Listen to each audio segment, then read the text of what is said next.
Hereby reinstated, and you may proceed to read it. Thank you, Mr. Speaker. Request for statement on delivery of centrally procured learning materials to schools. Mr. Speaker, sir, I rise pursuant to Standing Order 53.1 to check a statement from the Standing Committee on Education regarding last mile delivery to schools premises of textbooks and others tuition materials that are centrally procured by the Ministry of Education under the Free Primary Education and Free Day Secondary Schools programs. In the statement, the committee should, 1, state the account of money under Free Day Secondary Education and Free Primary Education capitations is returned by the Ministry of Education, outlining the fourth items it is retained against and the percentage of the retained funds meant for the purchase and delivery of textbooks and other learning materials to schools.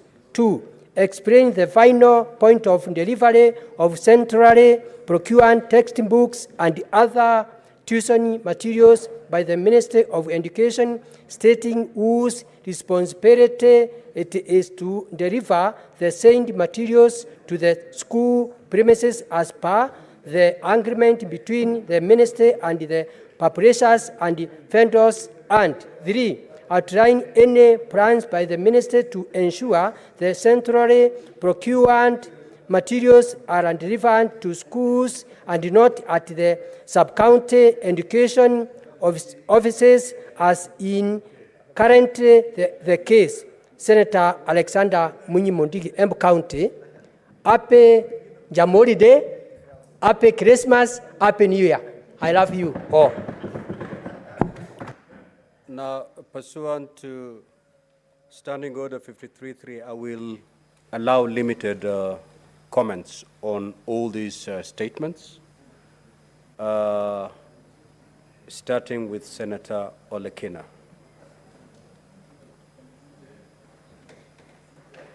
Mr. Speaker, briefly, I'd just like to support the statement by Senator Eddie Gishero on the importance of having an official diplomatic mission in the Republic, or in the Kingdom of Morocco.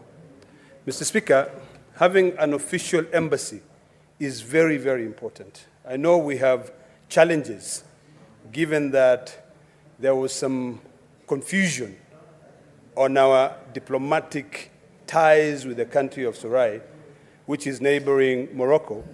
But I think it is important, as a country, having a physical diplomatic mission assist the Foreign Department to be able to have, to gather intelligence about the economy of that country, to be able to understand the position of that country. It also enhances trade between those two nations. So I think it's about time. And when we think of ourselves as an African continent, it is about time that we try to embrace each other and understand one another.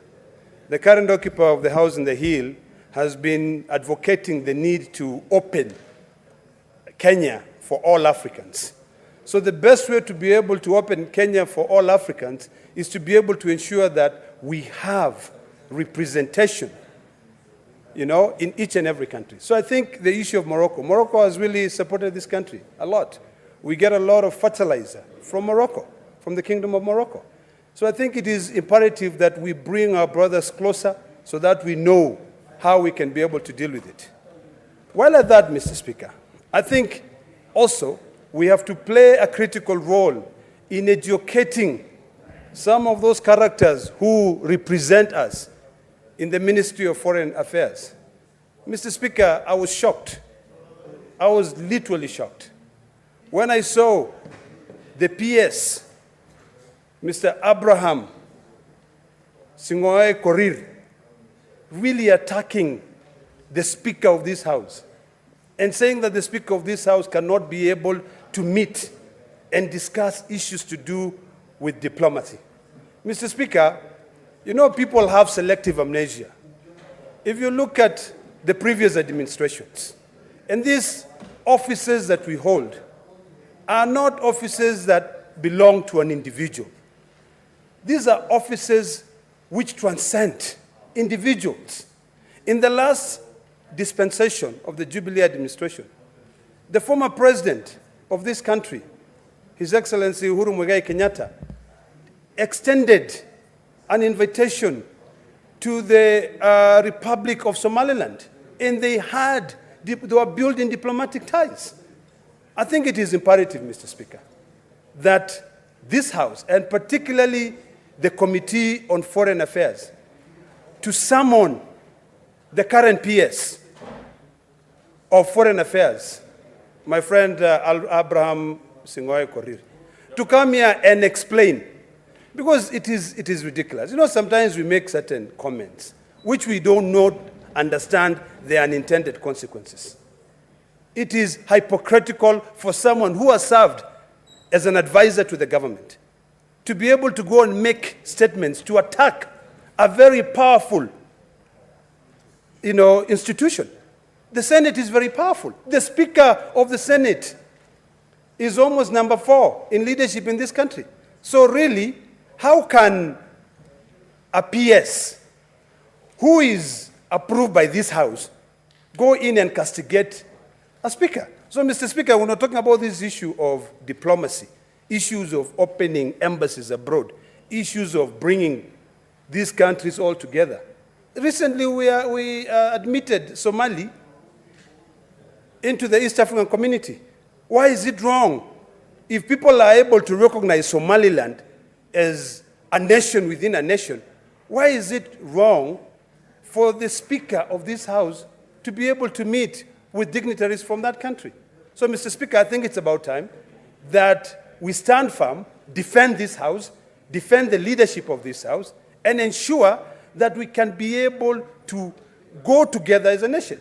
Yesterday, Mr. Speaker, we were arguing here about the welfare of our citizens, of our staff. There are things that do not require politics, Mr. Speaker. There are things which are important. Today, I get a phone call from one of our suppliers who